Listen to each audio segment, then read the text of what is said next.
What's poppin'? Welcome to Overthrow Media, your best place for politics, hip-hop, and life. It's Big Villain, it's your comrade revolutionary, dope-ass MC, and international sex symbol, yeah. Today, we're gonna be talking about a $6 million mansion, BLM, and how they're being called out left and right because they're exploiting the black struggle when we come right back. All money is blood money. Cotton picking president's hand bloody. Oh. If you didn't realize, Tamir Rice had actually called out Black Lives Matter priorly to this $10 million mansion about going and taking not only money but fame, the Academy Awards and shit like that, then getting all these little props but not doing anything to support them as a family or the community. She called them to be accountable and not to just use children's names without supporting that family, which is a big problem among BLM. Now, when I'm saying BLM, I want to clarify something.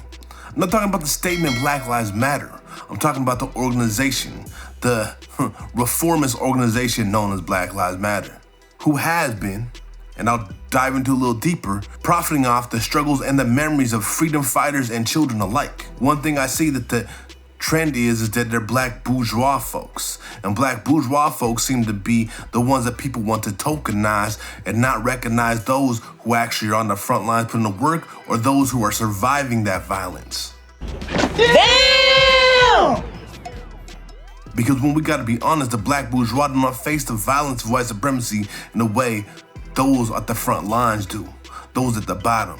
We see certain trends like black bourgeois taking up for each other and attacking black women who lost their children to the police, as we see on Fox Soul. So my take on this, I was one of those people, I felt, you know what, let me just say what I have to say here. So I feel like Ms. Rice absolutely has a reason to be upset. She has a very important reason to be upset. One, everyone can understand why she would be upset, but I feel like for every great point that she made, it was trumped by the delivery. I feel like you have someone like Tamika Mallory, who is on the Grammy stage, who has been on the front lines and has been fighting for justice for black people. May not have been the way that she wanted to be, but she is on the front lines fighting for justice. I feel like I'm not gonna say that I do not respect her, but I will never have respect for one black woman using her platform to belittle another black woman. I don't feel like we're getting any closer to the goal by putting down a black person and a black man. You have a cop who will never have to take accountability for the killing of Tamir Rice. So I feel like you're upset, you have a reason to be upset, but I don't feel like she's upset at the right person. Yeah, and I think, because I talked to people that saw the performance, and they felt like, and they said this in a respectful way, that she remains on the front lines, like that's her role. Some felt like her being on the Grammys, like just almost said, okay, now it's my chance to be something more than what I am. And I was like, well, hold up, I don't know if I agree with that. So like, you're gonna have people that accept it and disagree, but the way she handled it, Ms. Rice, I don't think was right. I think could have been handled a little bit better. So I have to agree with that part. Yeah. That type of response is one that lacks any empathy, and is part of the problem of why we haven't been able to find black liberation. Why the black bourgeois is not somebody we can be trusted. Instead, we must trust the black proletariat and those at the front lines trying to defend our community. The thing is, they are threatened by anything that threatens respectability, that makes it harder for them to assimilate to a system that actually hates them. And so whenever we come off very angry and direct about situations that deserve anger and directness, they use that directness to try to demonize our people. Even mothers of people who were killed by the police, mothers that has had their child's name thrown around left and right to make a few bourgeois black women and men wealthy. And this is far from the only example. We also see the example of Mike Brown's father, where they end up suing BLM because of the exploitation of their son's name. Greetings, I'm Tory Russell, Ferguson frontline organizer, and on behalf of many activists in the St. Louis area, I'm joined with Mike Brown Sr., the father of Mike Brown Jr. Today, we hold Black Lives Matter accountable. The movement that is catapulted into the limelight has forgotten about Ferguson and the freedom fighters. Freedom fighters like King D. Seals, Edward Crawford, and Danye Jones have literally given their lives to the struggle, but are rarely spoken about and families are not taken care of. Brother Ali, Joshua Williams, and many other political prisoners from the Ferguson movement are incarcerated or have been, and still has received no assistance from Black Lives Matter. What kind of movement are we building where we're saying Black Lives Matter, but the freedom fighters and the families are being left behind? Where is our restitution? Where is our organizing? Where is our building of a movement? We have groups like the Lost Voices and the Freedom Fighters here, and thousands of other youth activists in their 20s and 30s have been out in the streets protesting for months and months and years for years. Still forgotten. We're asking that Black Lives Matter leadership funds $20 million to Ferguson organizers, organizations, and community foundations to do the work. We're not begging for a handout. We're coming for what we deserve. Today, as we demand the $20 million to go to Ferguson as restorative measures so we can continue what we started, here's what we'll be organizing. Annual commemorations around Mike Brown Jr.'s life, mutual aid programs, Black Panther style programs and services to meet the needs of the people, community gardens and farms, and also organizing fellowships and stipends so we can fight white supremacy full time. This is what we started in Ferguson, and this is what we will continue. I 100% agree and see the same thing happen.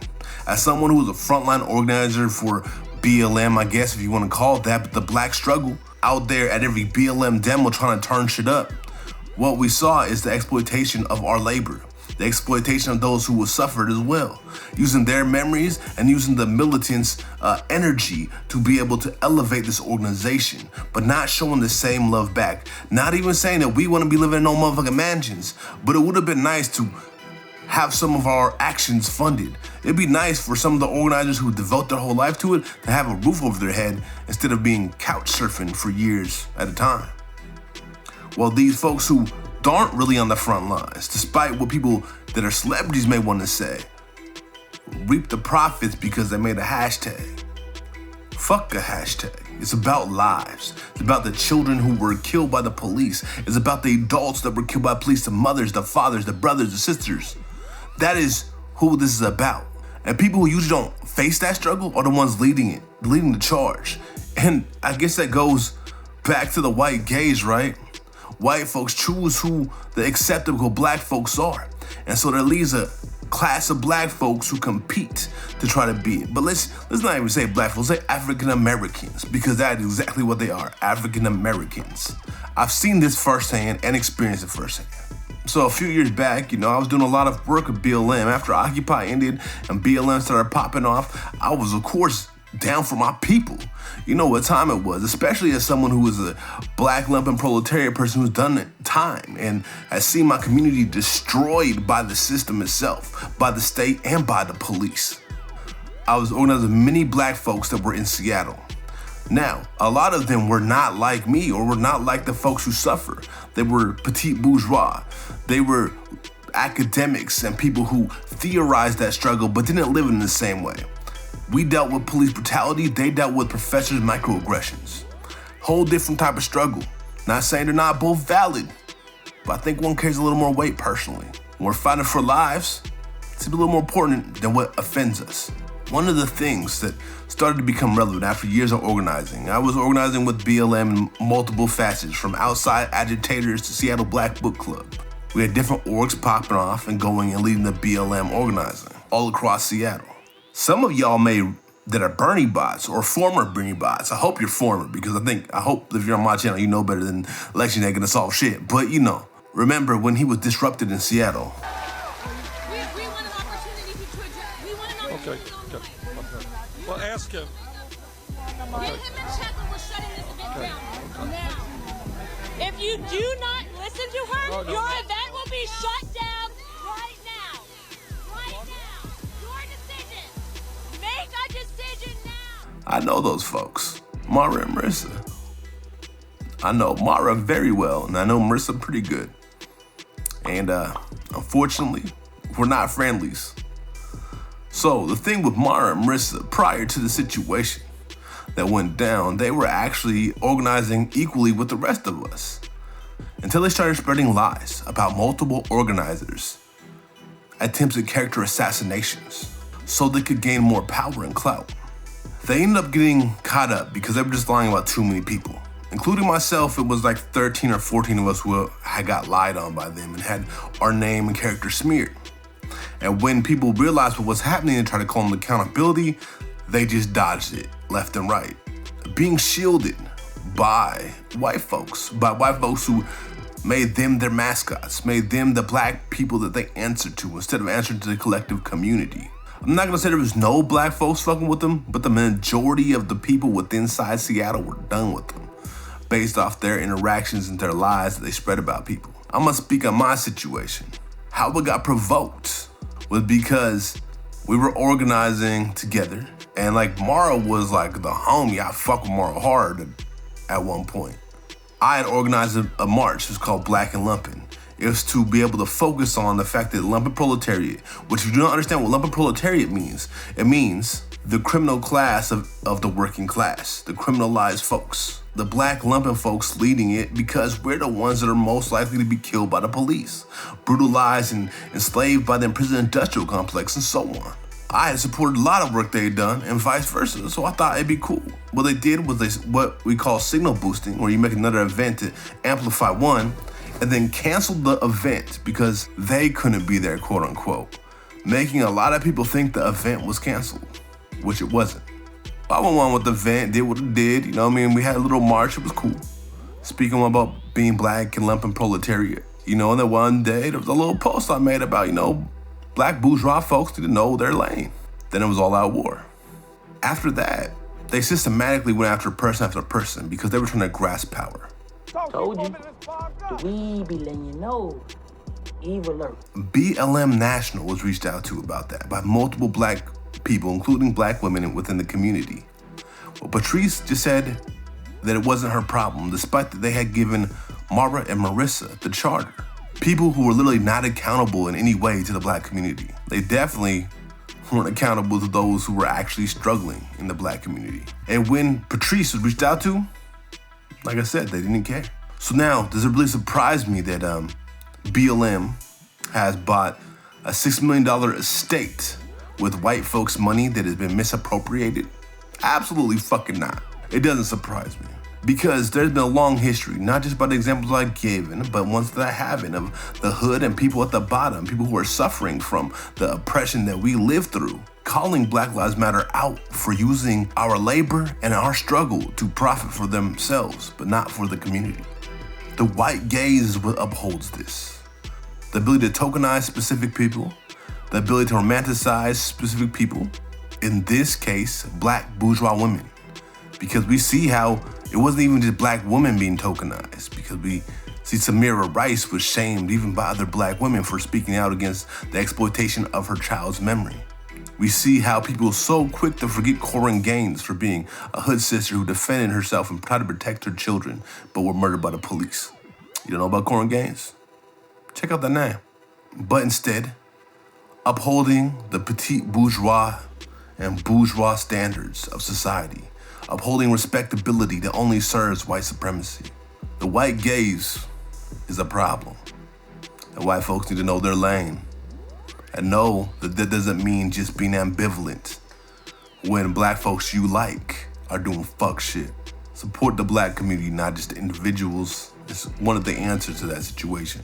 But mostly, become a motherfucking revolutionary and don't just talk about this shit and throw money at it. But you know, you can still throw money at it. You know, if you know, I have a Patreon. Most of all, respect the families of the dead and respect those who are struggling. Respect those on the front lines that are putting in the work and risking their lives and freedom, not just talking about it or posting Twitter messages and collecting dollars. Because too often, not just too often, damn near all the time, that's who you leave behind.